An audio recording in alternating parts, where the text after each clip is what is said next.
This is an example of how LogScope is used for doing a multi-well evaluation. It comes under the LAM way of loading the data. We have a number of wells ready to be loaded in, and we have a project that has a log analysis already done. So now what we'll do is we'll fire up LogScope, and this is done by either tapping on the LogScope tile or pressing the LogScope button. So when LogScope's fired up, we see we've got Bliner 2. Now we need to add the additional wells, so we go to Add New.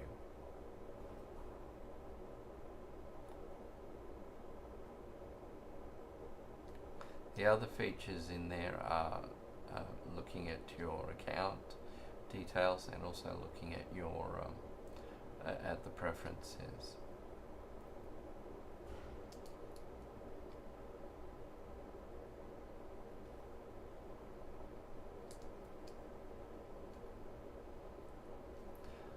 So anyway, let's go back and let's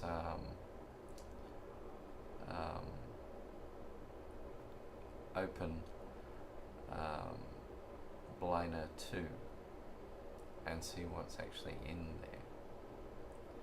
So we can see that we've got a log analysis already done, and we just scroll up and down and look at the formations.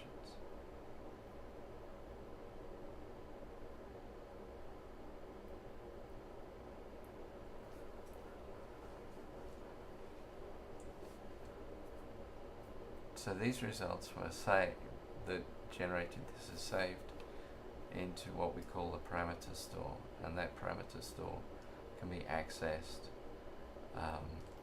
by any other well. And the parameters are exactly the same as what you pull up. What the other thing is that LogScope allows you to enter a well exactly where you left off. So in this case I entered a yellow drum. So let's have a look at the processes. These are the processes that are in there, and all these can be run in the multi-well log analysis. It identifies the logs based on an aliasing table, and the aliasing table can be modified to meet your requirements.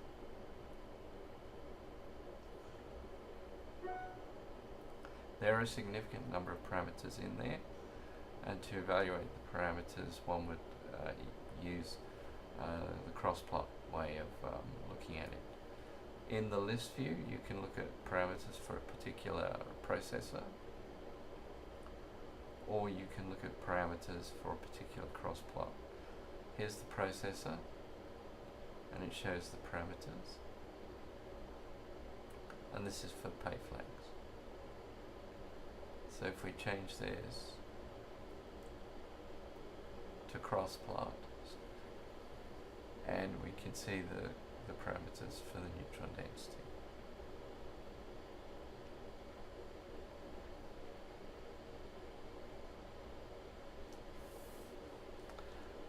So those are the parameters for the neutron density. Again, a list of parameters is difficult to look at. So if we go to the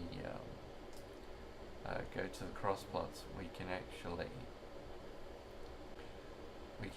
show the particular formation, which is a zone, and we can actually choose the neutron density cross-plot, and it will show the matrix lines and your clay point, the dry clay point, and 2 points that define the actual matrix line.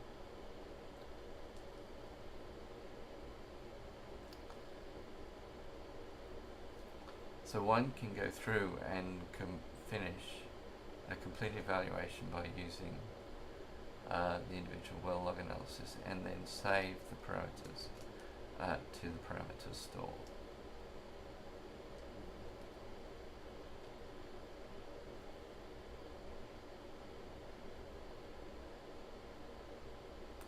So now we'll go back to the well list.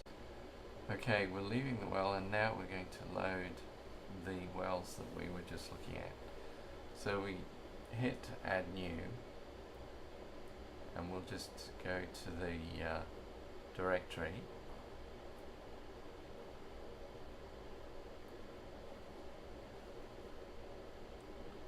And as you can see, we've got the last file, so we'll just sort on type. And then we just grab all the wells, and then open.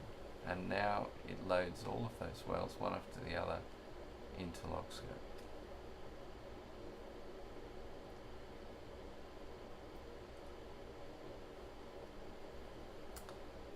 So whilst it's doing this, so all these wells are now loaded in there.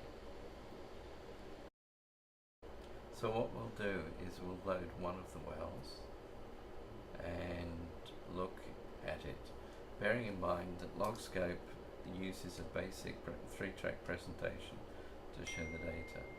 So that's kind of what we're doing now. So we'll scroll up and down through the well, and we can see all the data in there. Practically what we want to do here is we want to do a multi-well evaluation. So we'll exit out of this well, and we will go and look at the wells in a cross-section view. The best way to do the cross-section view is in the map view, although you can do it by simply just selecting the wells. So in the cross-section view, we're here, and we're going to circle all these wells.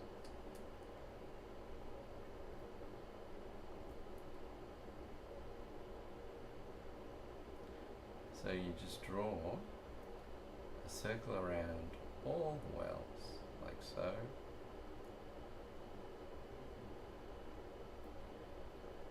And then the next thing we do is we pick a line of projection.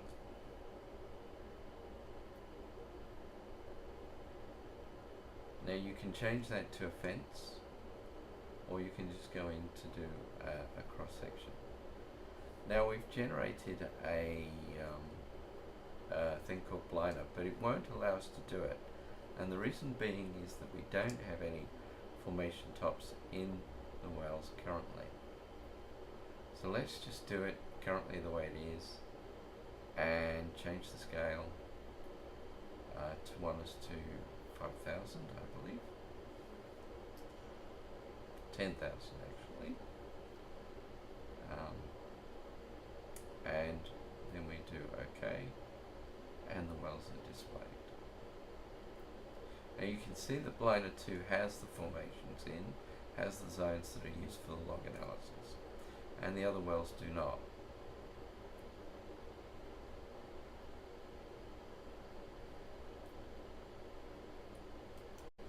Now we can add the formation tops by simply going into Zone and Edit, and it will allow us to add the formations one at a time.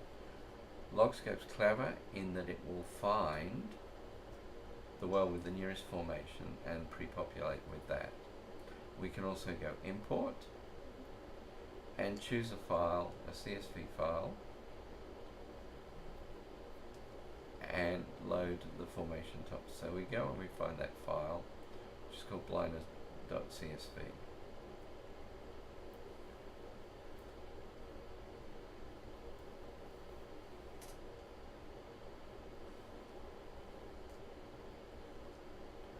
We can choose the columns can be in any order, and you can choose the start, the end, and it can be made of a number of wells.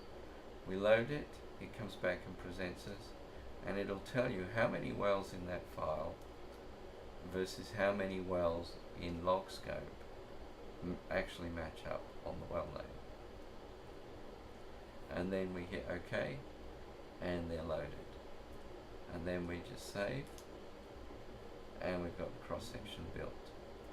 You'll notice we've got the LAM utility, which is Log Analysis Multi, available here. But I'm going to show you from the main menu how to do a log analysis.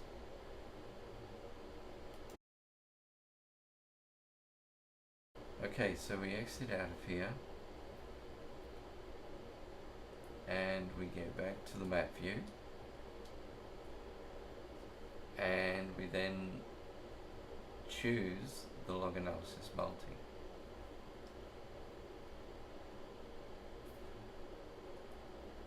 And we have to choose a parameter store.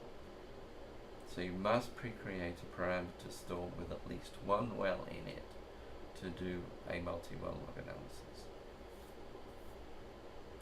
And here the wells are stored as we expect. The first window is a list of wells, and if you tap on the map button, you will actually see a list of maps. So let's just do that now. And the wells are there, and the well with the diamond shape is the one that's in the parameter store.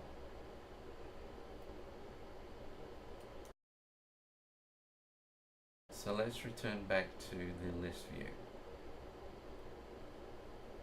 So we've got the wells. If we click on the project, we can actually save the project as a project store. The benefit of the project store is that it allows you to enter and re-enter the same project with everything that you've entered exactly the same. So let's exit and let's demonstrate this particular functionality. So we exit back to the map view, we choose LAM, and we choose the project. So it remembers the parameter store.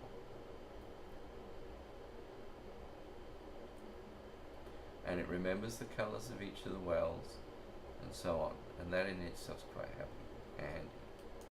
LogScope allows all the processes to be run simultaneously. So that's what we see there.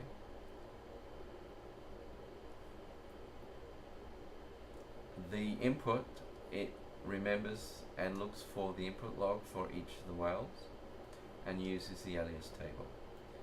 If you don't have a well that has a log mapped, but you know it's there, you can select that particular log and you can search the rest of the missing wells that have that log missing for the log that you're looking for. Let's try with the LS, or the shallow latter log.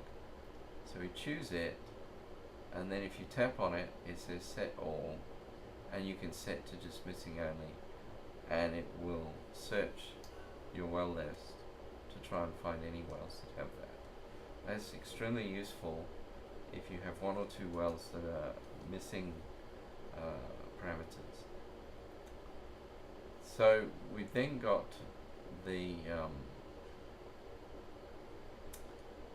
zone list, and we've also got the parameter store. So the parameter store allows you to select nearest or master well.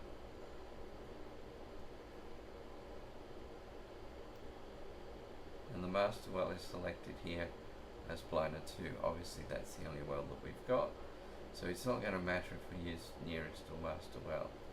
But if you were like working from a set of template wells to a larger number of wells, you might want to do 5 to start off with, create them as parameter wells, and then move to a bigger set. So you can also set individual parameters in the parameter store and have them set up for each well as you go. You can also update zones and delete zones from the parameter store, well by well, zone by zone, or a combination thereof.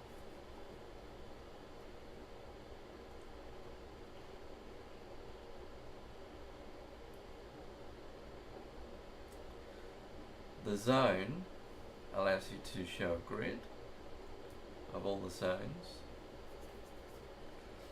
The parameter that we don't click underneath that was missing, and it will show you which zones are missing for each well. And you can copy this table and paste it into an Excel spreadsheet.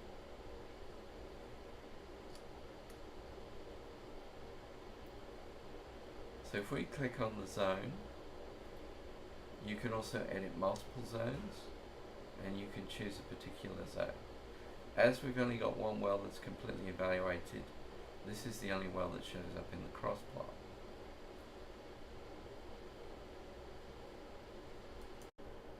So in the cross plot, you can show either the wells individually by hitting the tick box, and you can actually move the points, and these points will populate the bottom left hand corner box. And these parameters can be saved as a project, or they can be propagated back to the parameter store. So we can also select points and draw a circle around a bunch of points, and it will show which well or wells those points come from. So we'll clear that. If we hit the refresh button, a list of the parameters are stored on the right hand side.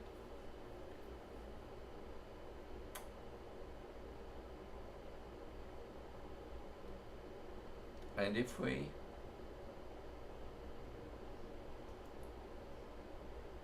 hit the options button, we can lock it. And if we hit the switch button, we will get the ability to put our own plot down the left hand side, the right hand side of the plot, and that is for the well that is selected.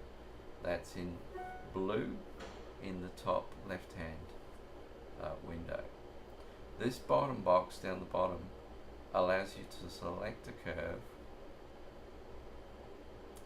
and you could see a histogram distribution of that particular curve.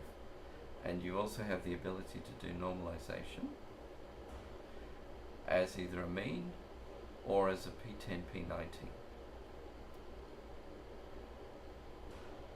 And you can choose the well that you want it normalized to. We elected with the normalization to force people to choose a master well rather than to just choose an average. This means that the data will get normalized to something that's legitimate.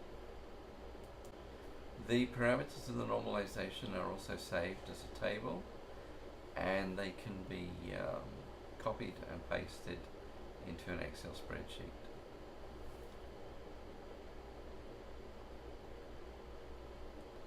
So we'll just run through the normalization, and then you can reset it. It is non-destructive normalization. The original data is kept clean. You can also move the histogram about, and if you have a touch screen, you can pinch and squeeze. Now the other thing you can do with the depth track is you can select a particular zone, and it will highlight the points. As we process the wells, and it brings up the menu box, and you're allowed to select process, or you can just simply populate with parameters.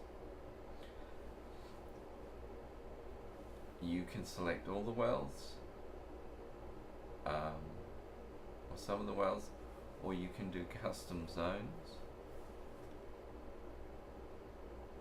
So we're going to do all the wells, and we're going to do all the zones, and it's going to apply any parameters for each formation that's in the box in the bottom left hand corner.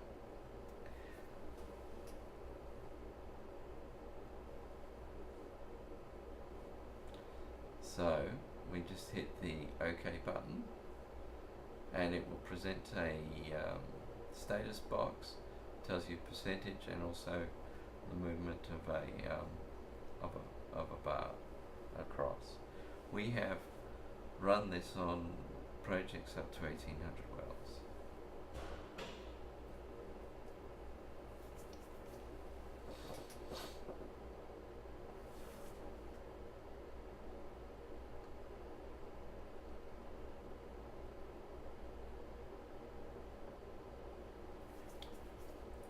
And as we wait for that, the multiple well analysis doesn't just stop at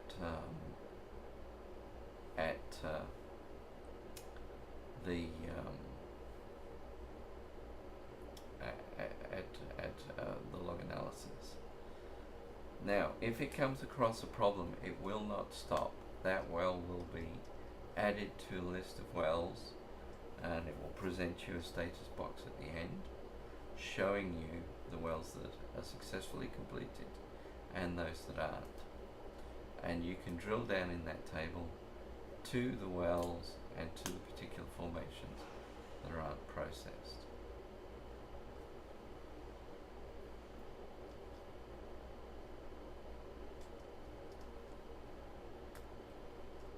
So here's the box, and we just hit OK, and it's done that.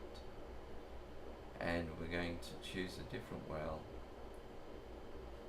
and when we hit refresh, it populates the window, and that well has been done using analysis. The other thing on the cross plot is that it will bring to the foreground the well that's currently in focus. So we've done Bliner 8 and Bliner 1.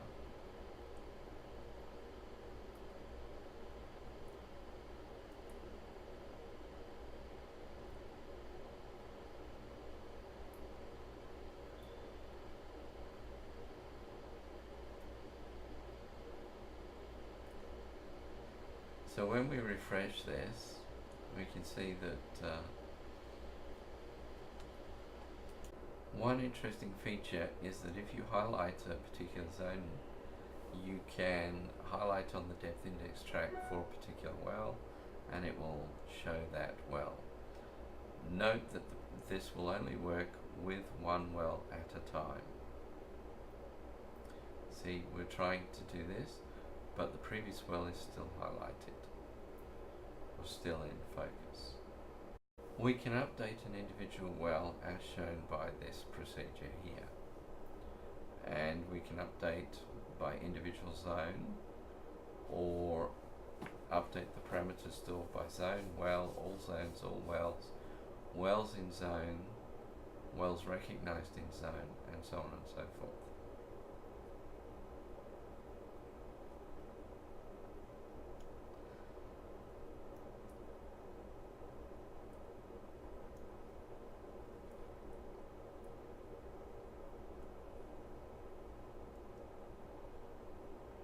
So if we clear and exit the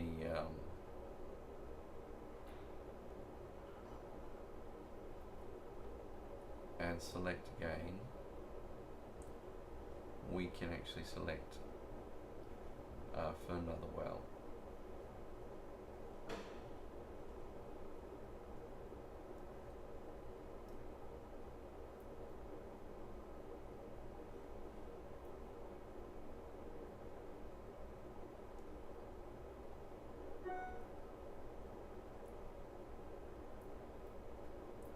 And if you have used facies zones in LogScope, you can actually write these points to a facies zone from the multi-well log analysis. You don't have to leave the multi-well log analysis to do the environment, but you have to make sure that your reference well is set up correctly with all the zones.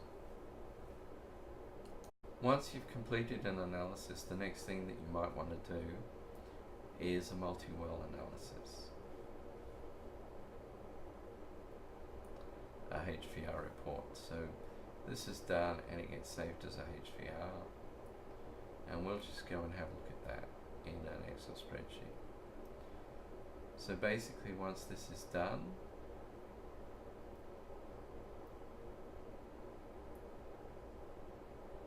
go to open that, and we open the CSV file that's generated, and it's here.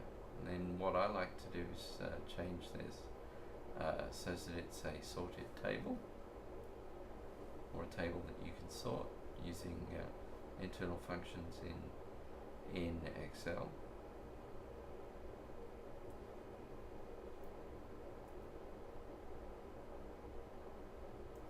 So this has got every well in there, so we just sort it.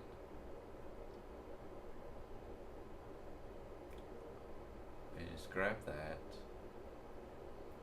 and then you choose the table format that you want. So we just say that, and then I can go to the zones.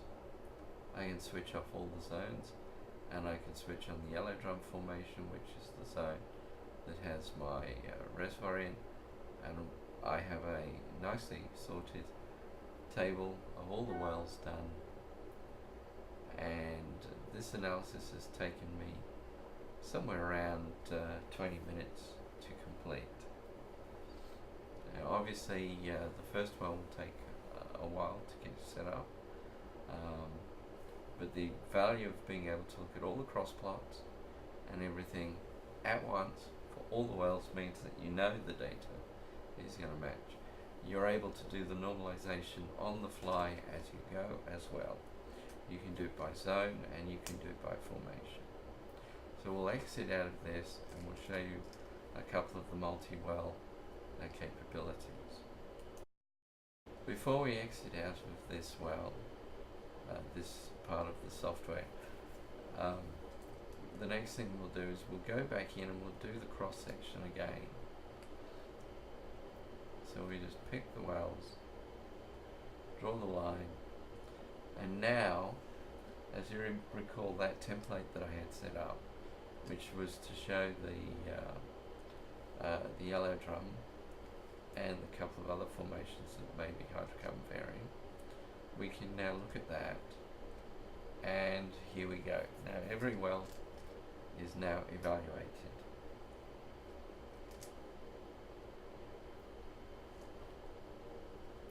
And we can look at the section,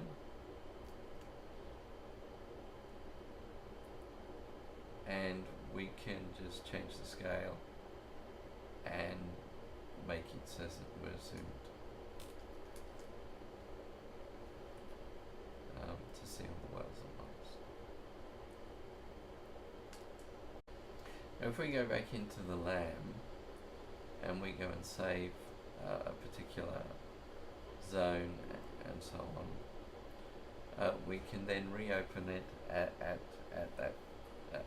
particular point. So let's set this up so we've got the composite plot, and incidentally you can create your own plots, and we'll save this, then we exit,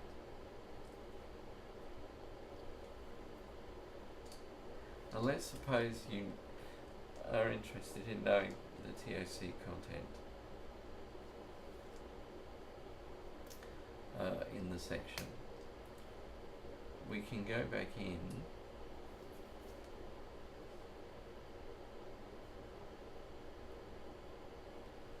into the LAM, we select the project,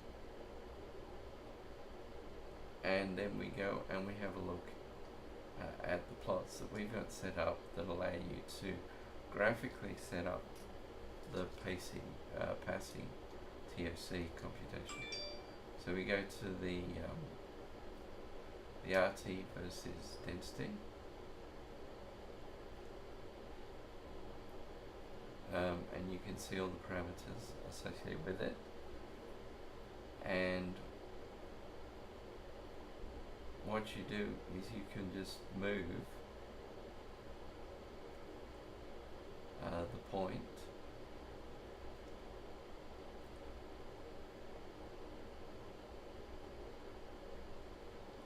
to where you wish it to be for each of the zones.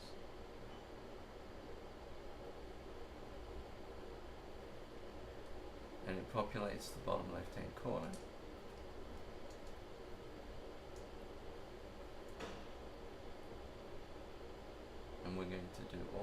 okay, and we process that, and this has done updated those wells for the TFC computation over those particular zones. So whilst that's computing, you can do the same thing, and you can try what if scenarios with the log analysis.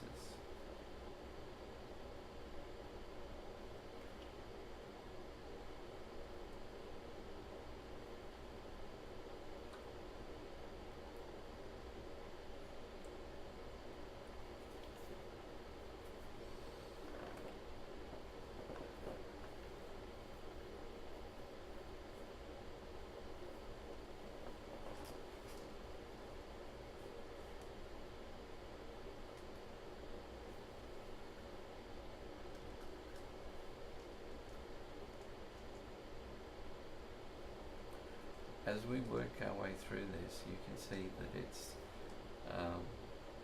we're doing the computation, the whole computation. We have not switched off for any zones, and we're doing it each time for all the zones at once.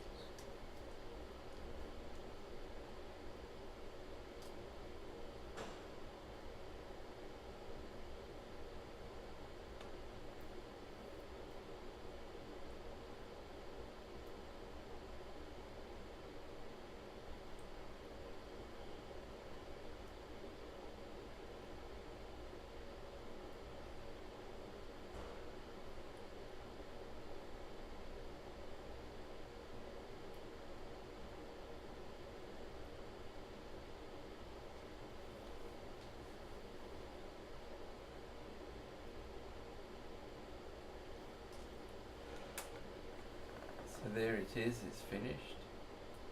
And we exit out of here.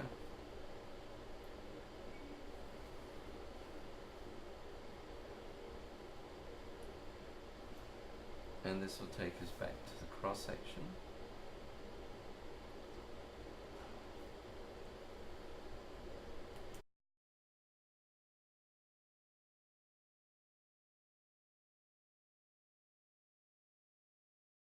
At this point, we will go into the multi-well option, and as you can see, there are a list of options here, and we'll show a couple of features. So we use the solver algorithm, and then we'll do the plot, the multiple well plots to finish up. So we click on the scripting, and we're going to load by browsing and finding a log analysis, and we're going to use the hydrocarbon bottom report.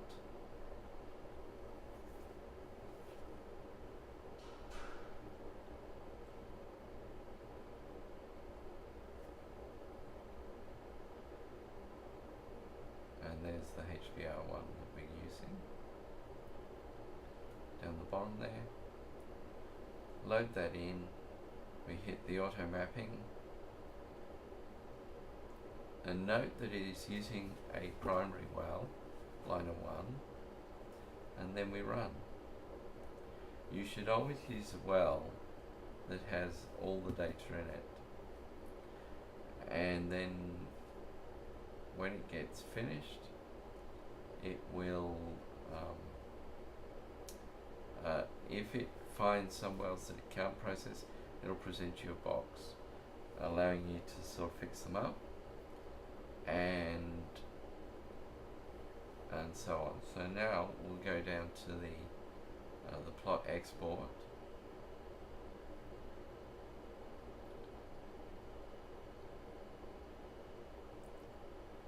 and you can choose the width of the plot and the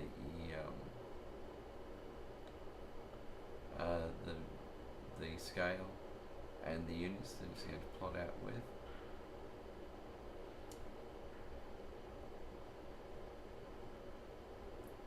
And you just hit OK, and off it goes. And it will do every well exactly the same.